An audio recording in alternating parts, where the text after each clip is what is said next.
Today I will share my 3 biggest mistakes and learnings in business. This can literally save you years and a shit ton of money. I've also discovered that I wasn't the only one. Friends of mine who have built businesses experience similar problems, and not only friends but also entrepreneurs or very successful people from social media or magazines or television are sharing similar experience.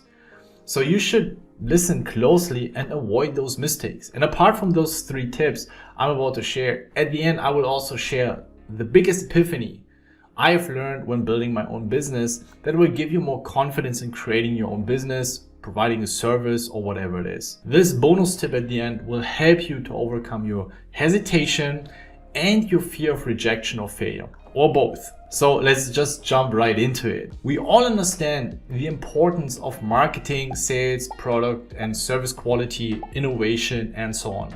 But there's one area that stands at the very top, which most neglect, so did I, and that is human resources. Nothing would have happened without the great team we have right now. And I'm telling you, it is a grind. It is literally work. The way most people are hiring is reading through CVs and resumes and judging expertise and skill set based on PhDs. I can tell you, I've never seen a single CV or resume, and we're now close to 20 people working for Raise Your Edge, considering employees and freelancers, of course. And I'm super happy with everyone being involved. Your marketing sucks if you have the wrong people. Your sales won't kick off when you have unmotivated stuff. Your videos and graphics won't tell the story you wish to tell with uncreative editors. Your social media won't grow with unambitious social media managers. I could go on and on and on. And all of those departments, they need to work together, right? So they need to be able to work in a team, to be trustworthy, to be open to take criticism, to treat others with respect, to have the courage to share criticism in a respectful yet very direct way, to share bossy ideas, to support other team members when they have a bad day, the fire to learn and grow with the company, and also grow on their own to learn and become better. You won't find those in a CV or resume. You can only find it by trial and error. Gary Vaynerchuk once says, hiring is guessing and firing is knowing. And then you hire somebody and they're shit, but you make pretend they're not because firing them admits that you were wrong. Having the courage to let go of people, treat your team like a family, and even someone might fit due to his skills and expertise, but cannot obey for the greater good. And he, has his own agenda. So split away from him. Find someone else. I did that mistake a lot in the past. But everyone is replaceable. You cannot harm the mood and chemistry of the team just because someone might be insane in editing. Of course, skill is very important as well, experience and the ability to do their job. But the soft skills are equally important. I had to pay a lot of money, time and resources by not following that advice. And sticking to people that simply weren't good fit for the team anymore. People change over time and it might work for 2 years, but don't dwell on the honeymoon period that you will have at the start. I'm not saying just to kick people the moment it doesn't work out anymore, but you develop a feeling when things start going the wrong way. And remember, you need to protect your team as it would be your family. Don't let the wrong people, even toxic people, be part of it and create the amazing chemistry and atmosphere you have. My tip number 2, when it comes to listening to external experts, don't see them as those godlike human beings that know everything. Always remember, advisors earn money based on problems. Without problems, we wouldn't need advisors. So often it is not their interest to solve problems. More often they keep digging and reveal even more problems that are actually not that important, just to make more money. Without problems, they're not gonna make any money. I can highly recommend you to check out the video I made for our Raise Your Edge channel, where I share more details about how to deal with lawyers and accountants, which is a very valuable video. I understand that sometimes we need advice from experts simply because the law demands it or we lack the knowledge, right?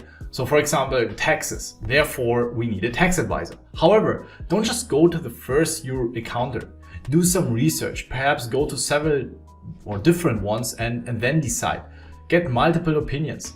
Even if it's a business coach or a company advisor that you consider hiring for growing your sales or whatever else kind of problems you have, or marketing expert, or maybe you try to hire a social media coach. Whatever it is, don't believe they know everything. Often they have big egos and they cannot admit not knowing something, and they actually end up giving you false advice, and it will take you some time to discover, and that's costly. And yes, I also had the experience that even lawyers and tax advisors were giving me wrong advice, which we mostly won't believe. We just believe them, right?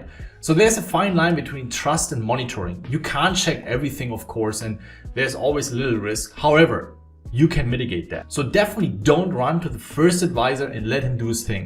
Do your research. Yes, you got to invest some time to dig a little deeper, to go to a second and third one, have a free consultation call. Usually they offer that. If not, it's a red flag. And then decide. I don't want to go too much into detail because I share a lot more in the video I made for the Raise Your Edge channel, which we're also going to put in the description. Maybe you'll find it somewhere here. But very important, once hired, they need to give you practical and clear advice. Often they hide behind generic bullshit, something like, yeah, Mr. Rolle, you could do X, Y, Z.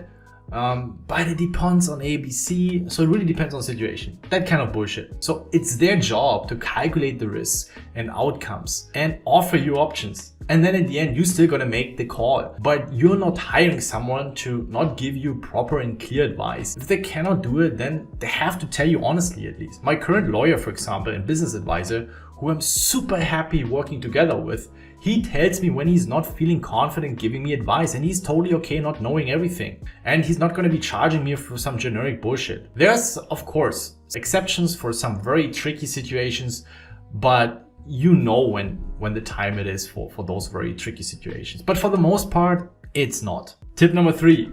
I used to be a perfectionist. At least I thought I would be.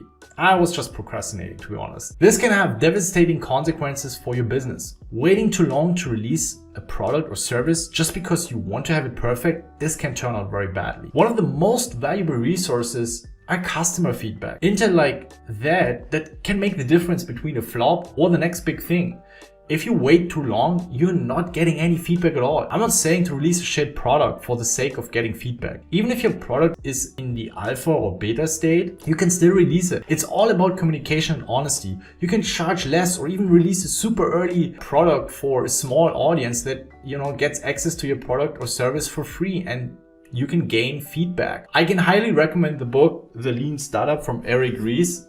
Really good. A startup is an experiment. What I mean by experiment is not just like, let's ship it and see what happens. For example, for our online courses, I was always waiting for too long. Let's say you intend to do a 20 video online course. You could release after one video for a small audience. Give them access for free. Let them give you feedback, which you can use to improve your future videos. Then you produce another 2 videos, so in total you have 3. You can then go on and release an early sale with a massive discount. Be open, of course, about what they can expect. Often people don't mind waiting for the rest to come when paying less money. They end up having the same product for way less money with much higher quality, because you can use the feedback to improve all of the future videos, and you get valuable feedback. It's a win-win situation, so to speak.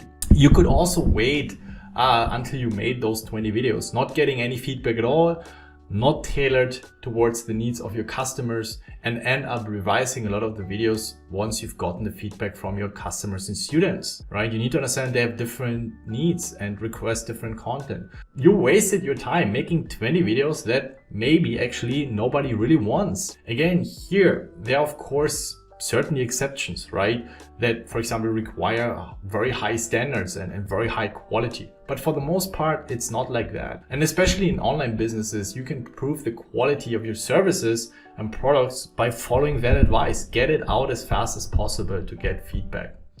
And now, last but not least, as mentioned at the beginning, here's my biggest epiphany. It's really like this. At least for me, it blew my mind. You can fuck up things. Yes, you can. You can make mistakes. Most of the time, customers understand that things can go wrong, which might not even be your mistake. However, it is your responsibility to turn a negative experience into a positive experience. If you mess up a customer's meal, provide them with a free dessert. When we launched our merchandise store a couple of months ago, but we experienced issues with the distribution due to coronavirus, and we also had some other issues. We had to cancel many existing orders, which is not necessarily pleasant for the customer. He might not have lost money because we granted the full refund, but he spent time with us for nothing. Therefore, we granted them a small discount for their future orders in case we reopen. So we did, and we do. It is about showing that you care and appreciate your customer engaging with your company or brand. And it doesn't cost you a lot of money. My message here, be okay with things going wrong. Don't wait too long to release a product or service. In case you mess up, even if it's not your fault, do something nice for them. Show them that you care, and they will appreciate it a lot. Of course, there are always douchebags that, try to take advantage of you. But listen, you will identify those quite fast and politely and respectfully signalize that you don't wish to do business with them, and you simply split apart. Sometimes you gotta kick the assholes out of your restaurants. That's just how it is. Once I realized how forgiving customers can be, I was way more confident and courageous in everything I did, and at the end, our services and also my skills improved significantly. And also, what I've learned is that customers, one of their most important factors how they value a company is how do you respond when things go south as a company. If you don't deal with it well, very likely you're not going to have returning customers. So you might have experienced it with Raise Your Edge. We have a lot of people working in the support. We have a 24/7 support, live support in Discord, email support, and we take everything very serious. However, if we feel like someone is just trolling around or taking advantage of us, we simply don't continue doing business with them. So of course, you also got to protect your team and communicate that.